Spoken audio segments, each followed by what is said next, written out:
Hi అండి. ఈరోజు మన ఛానల్లో కోడిగుడ్డు కారం స్పెషల్ చేసుకుందాం.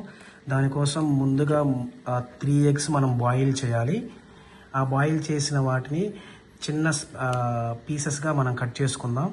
తర్వాత మిక్సీ జార్లోకి మనం 1 టేబుల్ స్పూన్ కారం, 1 వెల్లుల్లి, 1/2 టేబుల్ స్పూన్ పసుపు, అలాగే 1 టేబుల్ స్పూన్ జీలకర్ర, రుచికి సరిపడా సాల్ట్ మిక్సీలో వేసుకొని బాగా పౌడర్ చేసుకోవాలి. ఆ తర్వాత మనం స్టవ్ వెలిగించుకొని సరిపడా ఆయిల్ వేసుకొని పోపు దినుసులు వేసుకొని రెడీ చేసుకుందాం. ఎండుమిర్చి కూడా యాడ్ చేద్దాం. మనం ఇందాకలా పేస్ట్ చేసుకున్న ఏదైతే పౌడర్ ఉందో మసాలా పౌడర్ కారం అది యాడ్ చేద్దాం. అది కూడా ఒకేసారి. ఇప్పుడు మసాలా పౌడర్ యాడ్ చేసిన తర్వాత బాగా మగ్గిన తర్వాత మనం ముందుగా కట్ చేసుకున్న కోడిగుడ్డు పీసులు కూడా యాడ్ చేసేద్దాం. ఇందులో ఎగ్స్ పీసెస్ 2 నిమిషాలు మగ్గనిచ్చిన తర్వాత కొత్తిమీర యాడ్ చేసుకుందామండి. ఇంకా మనకి కోడిగుడ్డు కారం రెడీ అయినట్టు. ఇంకొక 2 నిమిషాలు ఉంచి స్టవ్ ఆఫ్ చేయండి. మనకి కారం రెడీ అయినట్టు చాలా రుచికరంగా ఉంటుంది.